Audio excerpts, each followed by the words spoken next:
Hola, ¿qué tal, Hematolovers? Soy Jocelyn Hernández y bienvenidos sean a su canal Easy Hematology, donde estamos descubriendo lo padre que es la hematología.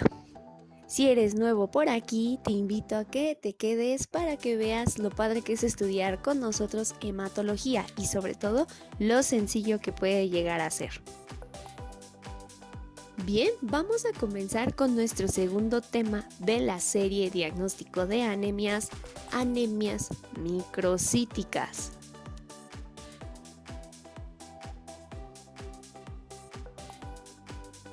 ¿Recuerdan el video anterior?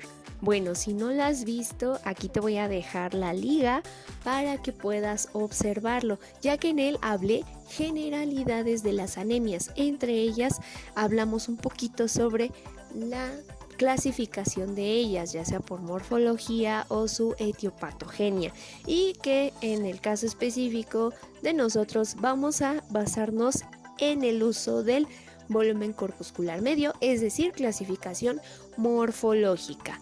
Entonces, estamos definiendo que las anemias con un BCM menor a 83 femtolitros pueden ser consideradas anemias microcíticas. Estas anemias son consideradas un grupo heterogéneo gracias a su origen, pero hay que tomar en cuenta que se pueden comportar de manera similar.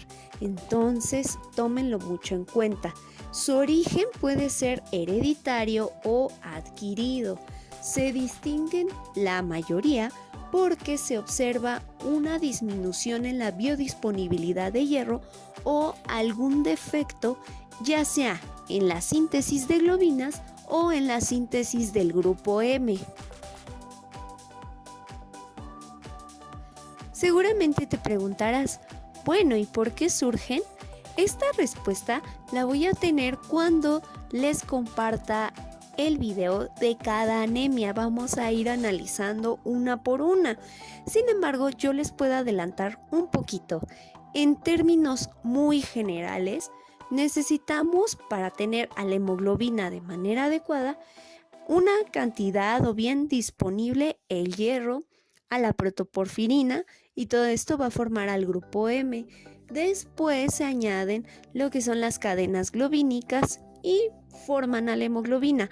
Recuerda, esto es en términos sumamente generales. La realidad es que este proceso es sumamente complejo y de hecho se los voy a compartir después para que quede bien claro. Entonces, imagina que vamos a bloquear las necesidades básicas para formar hemoglobina. Entonces, si yo disminuyo la cantidad de hierro, ¿qué puede pasar? Puede surgir una anemia ferropénica o alguna anemia relacionada a una enfermedad crónica. Pero imaginemos que sí tenemos adecuadamente el hierro, pero la protoporfirina no está adecuada. Entonces, ¿qué puede pasar? Bien, pues podemos ser víctimas de una anemia sideroblástica. Suponiendo que estos dos elementos se encuentran adecuadamente, ¿qué puede pasar? Bien, pues si las cadenas globínicas no se están formando de manera adecuada, podemos ser víctimas de una talasemia. Recuerda, esto es muy general, es para que se introduzcan en el tema y lo puedan entender, ya después lo veremos más a fondo. Vamos a introducirnos un poquito en los signos y síntomas de cada anemia. Por ejemplo, anemia ferropénica. En ella los pacientes empiezan a tener manifestaciones como astenia o bien cansancio extremo, palidez en su cara, disnea, es decir, dificultad para respirar, acúfenos, que son zumbidos en los oídos, cefalia, dolor de cabeza, incluso llegan a sentir palpitaciones en el pecho.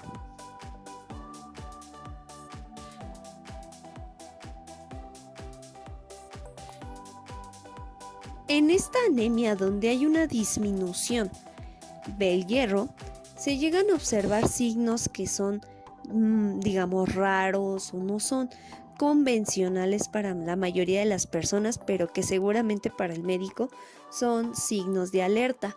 Por ejemplo, la manifestación de pica. Pica es un término que hace referencia a aquellos pacientes que consumen cosas que no son del todo alimento o no aportan algún valor nutrimental al organismo. ¿Cuáles son esas personas? Bueno, seguramente en algún momento de tu vida viste a alguna persona que le gustaba consumir yeso o gises, en otros países también llamado tiza. Esto es común en este tipo de anemias.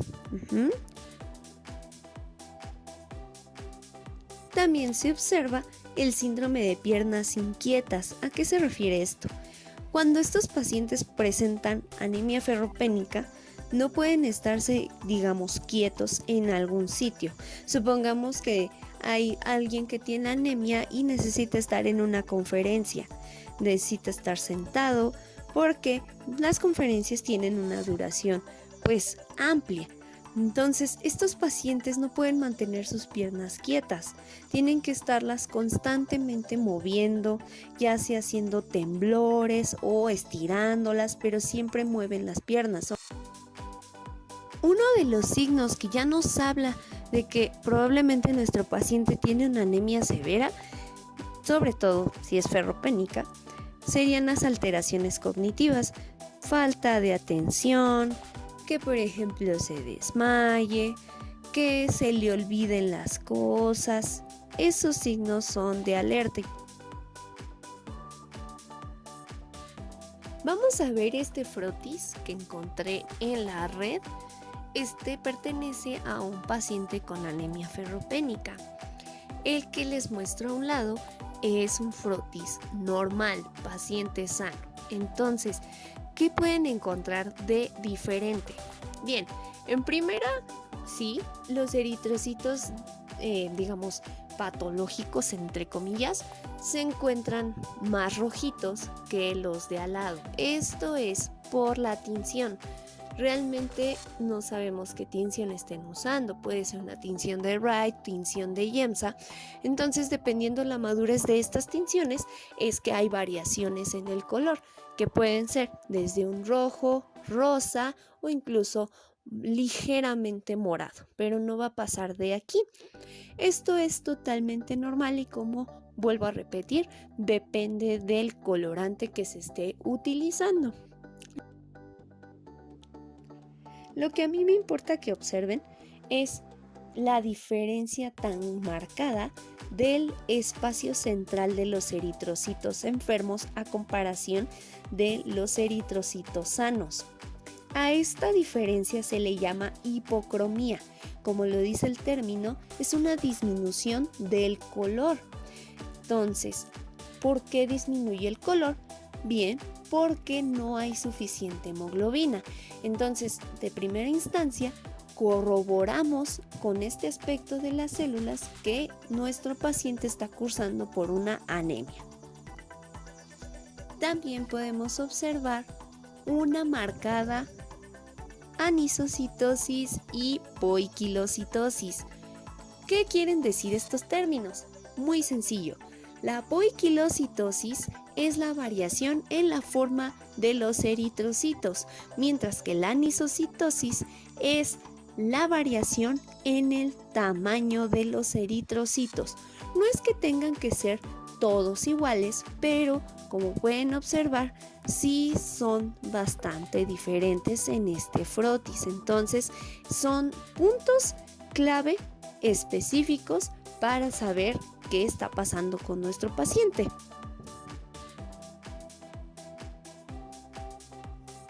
En nuestros pacientes que sufren anemia sideroblástica, podemos ver la manifestación de ella a través de palidez, astenia, taquicardia, dificultad para respirar, cefalia y mareos. Es decir, se parecen muchísimo los signos y síntomas en comparación a la anemia anterior.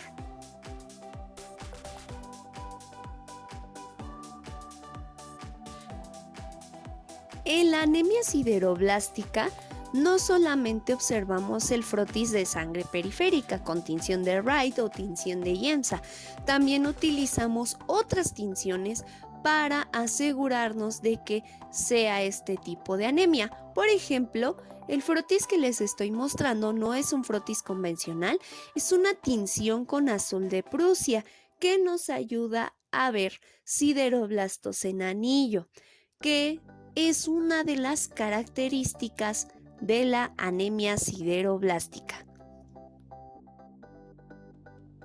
En las talasemias podemos ver manifestaciones como fatiga, debilidad, a veces ictericia, dificultad para respirar o hinchazón abdominal. Esta sí, efectivamente es un poco distinta a las demás, pero puede confundirse, entonces hay que ser muy observadores a la hora de ver los signos y síntomas de nuestros pacientes.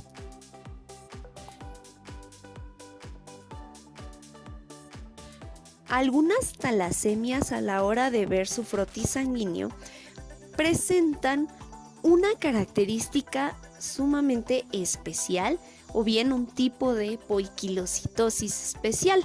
Son conocidas las células drepanocíticas o también células falciformes, que son estas que estamos viendo. Son eritrocitos con extremos puntiagudos. Se observan en estas talasemias o incluso en otras hemoglobinopatías. Como pueden observar, es sumamente importante ver el frotis sanguíneo de estos pacientes porque ahí es donde se denotan las características más importantes, o bien, como en el caso de la anemia sideroblástica, hay que tener muy en cuenta el uso de otras tinciones para confirmar la presencia de esta anemia. Vamos a ver posteriormente ya específicamente qué pasa en cada una de estas anemias. Entonces, nos seguiremos en anemias microcíticas. Para la siguiente semana veremos anemia ferropénica y veremos algunas de ellas que tienen que ver con las enfermedades crónicas. Espero les esté gustando toda esta información. Muchísimas gracias por todo su apoyo en este proyecto. No olviden seguirnos en Instagram, TikTok y por supuesto aquí en YouTube. Te invito a que te suscribas y le des clic a la campanita para que te lleguen las notificaciones de nuestros videos. Estos videos se comparten cada jueves, cada semana. Entonces, nos vemos aquí el siguiente jueves. Bye.